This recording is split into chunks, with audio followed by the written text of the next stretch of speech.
A bright future for the world at large versus making one country great again at the expense of others? That seems to be the contrast between the vision shared by China and Russia and the vision of the United States, as illustrated by a lengthy joint statement issued during Chinese President Xi Jinping's state visit to Russia. The comprehensive statement lays out 10 major areas where the two sides will deepen their strategic coordination, safeguard the post-World War II international order, and defend international fairness and justice. Bilateral cooperation will cover areas including defending the historical memory of the Second World War, pushing back together against what they call neo-colonialism by certain countries, and enhancing regional cooperation. Now, this year marks the 80th anniversary of the victories of the Chinese People's War of Resistance against Japanese aggression, the Soviet Union's Great Patriotic War, and the founding of the United Nations. Amid the Ukraine crisis and Donald Trump's tariff war, how should we understand this new level of coordination between China and Russia? Why does the correct understanding of the legacy of the anti-fascist war mean in today's world? And from Western media's perspective, China and Russia are joining hands to counter the US-led world order. Is this really the case? I'm pleased to be joined in the studio by Victor Gao, Chair Professor at Suzhou University, and from Moscow by Russian political analyst Dmitry Babich. Gentlemen, welcome to the show. Now, this is the 11th visit to Russia by Chinese President Xi Jinping in his current capacity, and the second time that he attends the Victory Day military parade in Moscow's Red Square, the last time being 10 years ago. As I said, he's also paying a state visit to Russia. Victor, what does the event mean for both countries? I think President Xi Jinping's state visit to Russia as we speak, as well as his personal attendance of the victory ceremony marking the 80th anniversary of the victory against Nazi Germany, is a great milestone in China-Russian relations, and also is a very important event in contemporary international politics. Now, for China and Russia, through this joint communique or declaration, they push the China-Russian relations to a new, unprecedented level of importance, making sure that people in both countries and the governments of all levels in both countries are fully cognizant of the importance of their bilateral relations, and they will be oriented in the right way in implementing all the important government policy initiatives in the years to come. Now, internationally, I think this joint communique or declaration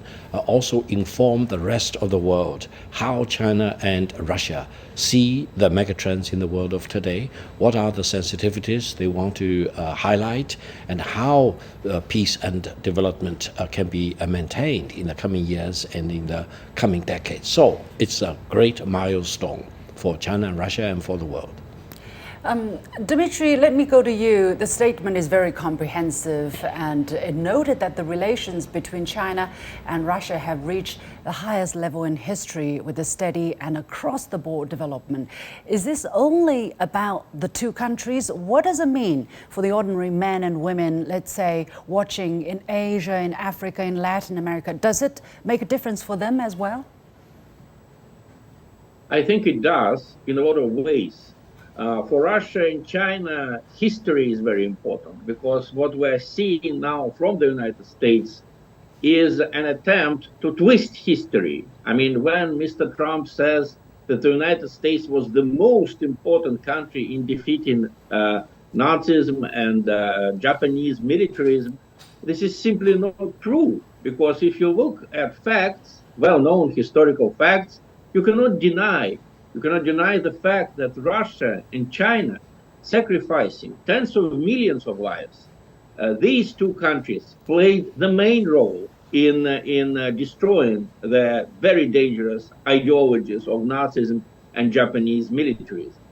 Unfortunately, Mr. Trump, when he says it, he uses the ignorance of an average American. An average American has been told by television for many years that the World War II was a kind of anti-Semitic operation on the side of Germany, Of course, anti-Semitism is terrible, and it was a very important part of Hitler's aggression.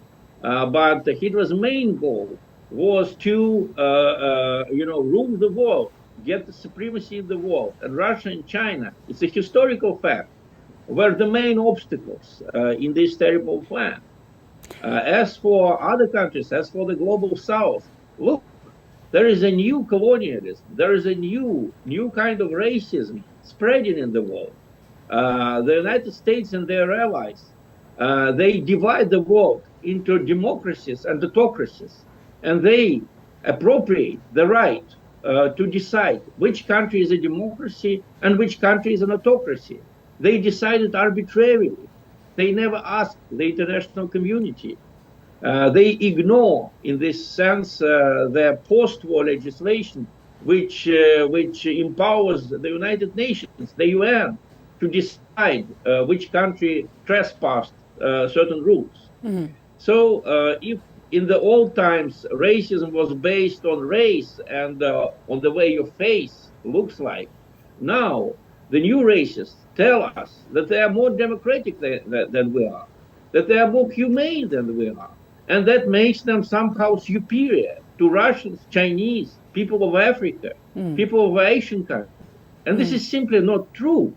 It's a new, if you look at the depth of it, it's a new racism, which instead of facial features and biological, so-called biological foundations, uses the new terrible ways to divide people. We're all equal in reality.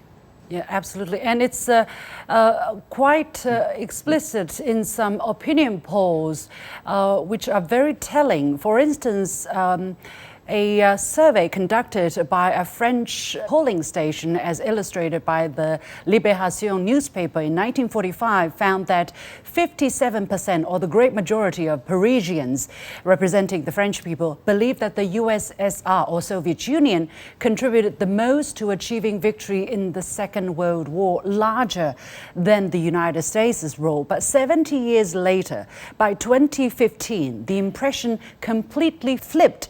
The majority of French people came to believe that the Americans contributed the most in defeating Nazi Germany. Victor, what are the factors behind this change? And the trend is still deepening as we speak, 10 years later. Thank you. You are raising a very important question. Allow me to make some very brief comments. First of all, the international order that we are still living in through, established back in 1945, was never meant to be unilateral, was never meant to allow any single country to dominate above the rest of the world. It was established as a multilateral world centered around the United Nations. But now there is one single country which believes it's the only hegemon. It wants to dictate terms to the other countries, and it wants to rewrite history as if it won the Second World War against Nazi Germany and Japanese fascism.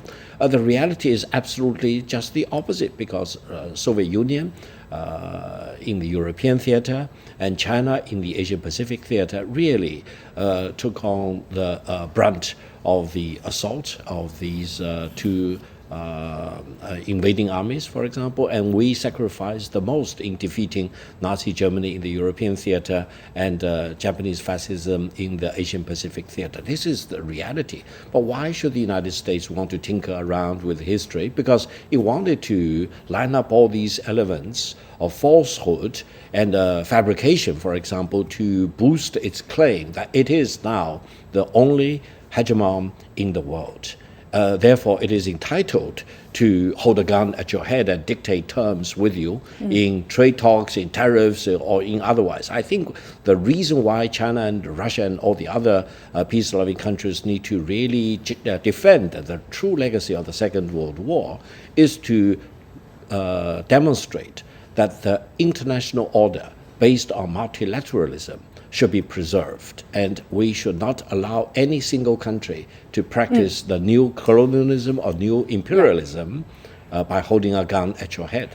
Both of you have mentioned the word neocolonialism. How ironic, because how interesting, because that was the word given to China when China deepened economic and developmental cooperation with African countries. Western media accused China of neo-colonialism, but now this joint statement says that certain countries are obsessed with hegemonism and neo-colonialism, recklessly pursuing aggressive policies. In order to protect their own privileges, they restrict other nations' sovereignty and suppress their economic and technological development.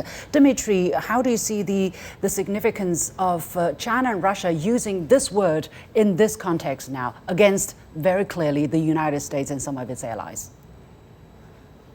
Well, I'm very glad that Russia and China are finally getting the initiative in this global dispute with the West. Because for many years, we have been, I would say, too polite to the West. We never insulted Americans. We never insulted the European Union. We expected them to come to terms with us because economically, Russia and China were very good partners for the European Union and for the United States. But unfortunately, we see how ideology, how propaganda is taking the upper hand in the United States over common sense. Mr. Trump, I mean, his trade war against China is not dictated by any economic necessity. The United States' so-called prosperity from the 90s is mostly due to the use of Chinese labor. And again, this is history. You cannot deny it. Well, but unfortunately, the United States is denying history, and in this way, it insults us. And we want to fight this new colonialism by peaceful means. You touch upon a very important, Mr. Dmitry. Mr. Babic, I have to interrupt here because time is very limited, and I want to get Mr. Victor's. Victor's perspective on this.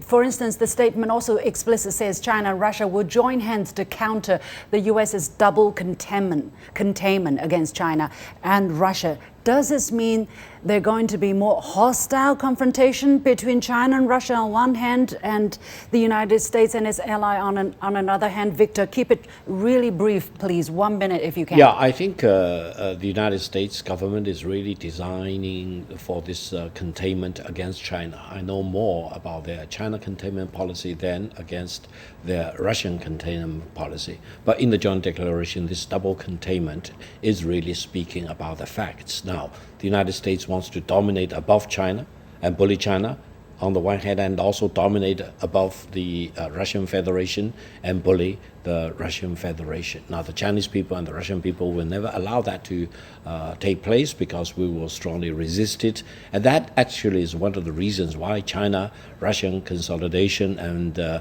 solidarity are we going to go into deepening. Greater confrontation, though? That's my question. No, I hope eventually people will realize in Washington that both China and Russia are nuclear weapon states, and between and among nuclear powers, war is not an option at all. So hopefully minds will come back to sanity and rationality in Washington, and they will eventually agree with me that peaceful means dialogue and diplomacy are better ways than warmongering. Yeah, well, in the joint statement, there is a clear stipulation about respecting the agreement, the consensus among all 5 major countries in the Security Council about the no first use of nuclear weapons. The nuclear war cannot be fought and cannot be won.